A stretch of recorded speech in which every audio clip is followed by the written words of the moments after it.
I wanted to know, since you're at the front lines of psychological research in minorities and the idea of that holistic aspect of psychology and its role on physical and mental health, what have you and your team on the NIMHD noticed about the mental and physical impacts of the pandemic, specifically on minorities? So, I read a survey, findings from a survey that was administered in the summer of 2020. And that survey showed that about 45% of respondents, and this was a nationally representative survey, 45% of adult respondents reported that their mental health had worsened since the pandemic happened. And the challenge is that this is a crisis that is long-standing. So that was in the summer. Now we are in the spring of 2021, and the pandemic is still upon us. And I think what we've heard reported a lot, and I'm sure you're probably familiar with, is COVID fatigue. COVID fatigue I would describe as a psychological phenomenon where the experience of the pandemic is wearing on individuals. There's also trauma associated with the pandemic as well. We've lost over 500,000 lives, and there are families behind those lives. And there's a lot of trauma associated with the pandemic.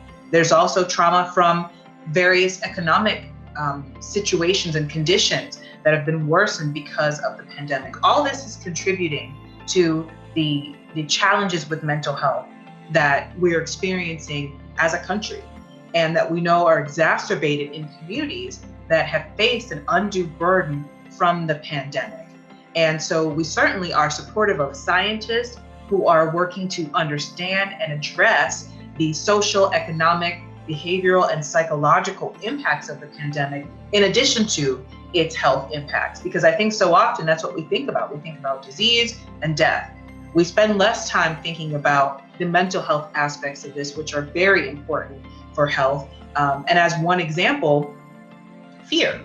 Fear is a psychological variable, but having fear, for instance, of leaving your house or engaging with others might lead some individuals to might prevent them from seeking medical care. And there's evidence that fear and that reluctance to leave and pursue medical care for even routine checkups and screenings is elevated among Latinos and among African Americans. And so this psychological variable might lead us to having greater health problems that are even beyond COVID because of this experience. So I'm really invested, and I think as an institute, we're very invested in understanding and addressing the mental health effects of COVID.